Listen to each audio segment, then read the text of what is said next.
This is a Ruger Mark III Hunter model 22 long rifle pistol. It's model number 10118, and this is the first time I'm opening it. I wanted to kind of show what it comes like straight from the factory. Looks like they've got a little pamphlet for youth handgun safety or something. The Hunter model, which this is, comes with this scope mount, so you can put it right on top of the pistol when you're ready to, or if you want to.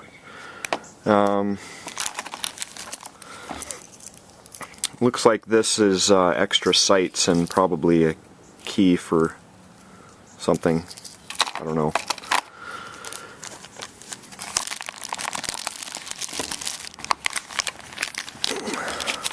A couple of safety keys there.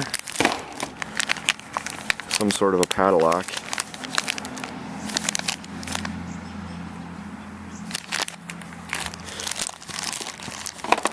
Comes with an extra magazine.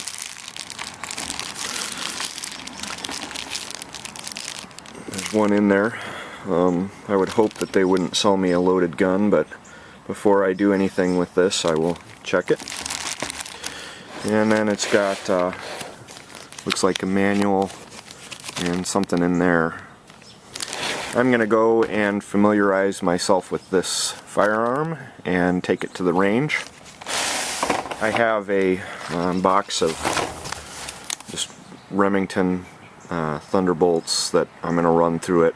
So I'm at the firing range. Yesterday I came here and shot 250 rounds of the 22 Thunderbolt. The first 150 rounds went pretty well. I was able to shoot some 5-shot groups of about 2.5 inches, which for me is pretty good. After about 150 rounds, I started noticing that the accuracy of the gun went way down, and I got to about 225 rounds and I wasn't able to hit the target anymore. And so I checked all the usual things, checked the sights, felt the barrel, everything felt fine, and I didn't know what was going on. So I walked up to within 7 feet of the target and still could barely even hit it, and I noticed that when I did hit it, it was making big keyholes on the target. So I stopped shooting and I went home and I did a little search and found rugerforums.com, and I posed the question in there. And as it turns out, these are actually notoriously bad. They have a couple nicknames that I saw on there: Thunder Turds or Turd Bolts. And the problem was that they left so much lead in the gun that it basically converted it into a smooth bore, and that was the end of that. So I won't be shooting these anymore. I'm going to donate them to the firing range. They have 4-H club and stuff like that come down and practice, so they can have them. And I would highly recommend that if you wanted to make humanity much better, that you would gather up all of the 22 Thunderbolt ammunition in the world and throw it into a volcano, because it's awful. So at the suggestion of the forum members, I found these. These are CCI mini mags. I got them at Walmart. I think they were like $6 for 100 rounds or something. And I'm going to give those a try.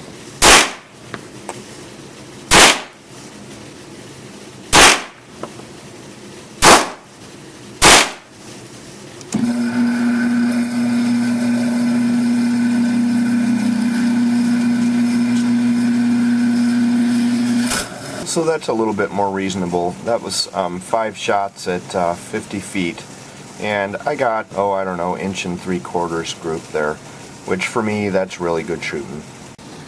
Now I'll just cover some of the things that I like about this gun. I'm not sure what to make of this loaded chamber indicator. I don't really need it. I always check to be sure whether I've got a round in there or not, and a lot of people will say that if you see there's a little bar in there, that what happens sometimes with different bullets is it'll scrape it and then scrape the head of the bullet and screw up the shot.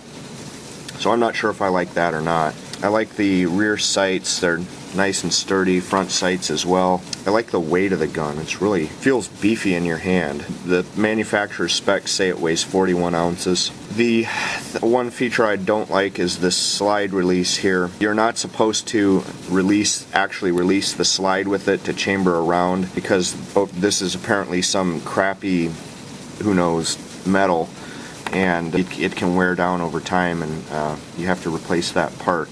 I didn't know that. I found that out on RugerForums.com. The magazine release is nice and easy, no problems there. This fire safe is here. It's not, you know, most of my other guns, it's not quite that mechanism, so that'll take me a little bit of getting used to. The trigger pull on my particular gun is too heavy, and I'm going to try to look into a way to get that fixed, maybe send it off to somebody that does a good job on this. I don't know. And the other thing is during my 250 rounds yesterday, there were a couple times where the trigger, I don't know how to describe it. I'd fire it, and then I'd go to fire again, and it wouldn't fire. So like something inside there failed to cycle or whatever. And I haven't ever had that problem with any of my other pistols. And the trigger mechanism on this just feels cheap.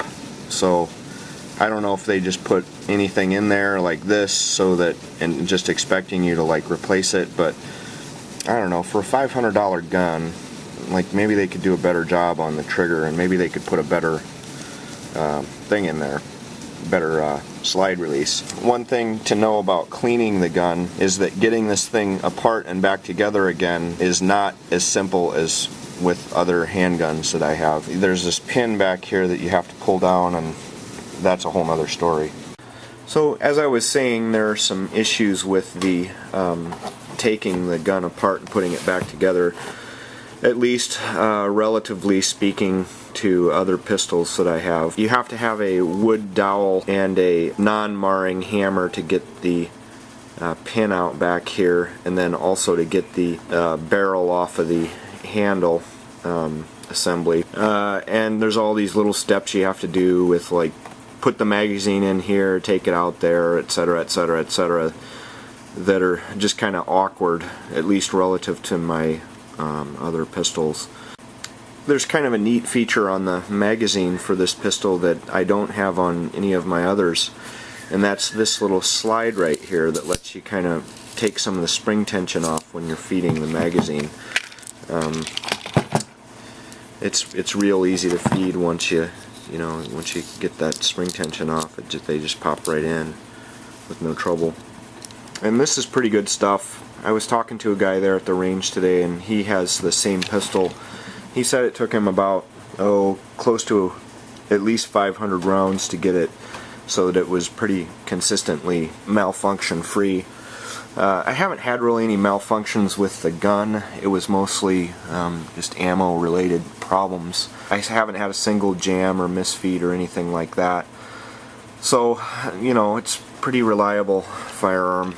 I will say that it's finicky when you put the clip in and put it in. It's more finicky than my other pistols, in that this has to be really well seated in there in order for it to feed. So that's it. That's my review of the Ruger Mark III Hunter. I like the gun. I think what I'm going to do is I'm going to get a red dot and try it on here, see how I like it. I'm going to see what I can do about this trigger. I'm not sure what to do about that yet. I've never shot competitively.